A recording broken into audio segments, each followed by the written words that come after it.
আজ বানাবো ঝটপট করে ঘুগনি। তার জন্য আমি এখানে কড়াইয়ের মধ্যে সর্ষের তেল, তেজপাতা আর দিয়ে দিলাম কেটে রাখা পেঁয়াজ, আদা রসুন, কাঁচা লঙ্কা বাটা দিয়ে আর টমেটো বাটা দিয়ে দিয়েছি। সঙ্গে একসাথে পেস্ট করে এর মধ্যে দিয়ে দিলাম নুন, হলুদ, কাশ্মীরি লাল মির্চ, সঙ্গে দিয়ে দিলাম জিরে আর ধনে। মশলাটাকে বেশ ভালো করে কষে নিলাম।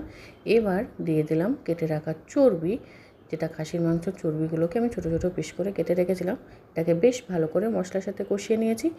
এবার দিয়ে দিলাম ঘুগনি, যেটা সিটি দিয়ে রেখেছিলাম মটরগুলোকে ভালো করে ভিজিয়ে রেখে 3 থেকে 4 ঘন্টা রেখে 4 থেকে 5টা সিটি দিয়ে রেখে দিয়েছিলাম। সেটাকে দিয়ে ভালো করে ফুটিয়ে নিয়েছি। তার মধ্যে দিয়ে দিলাম একটু গরম মশলা।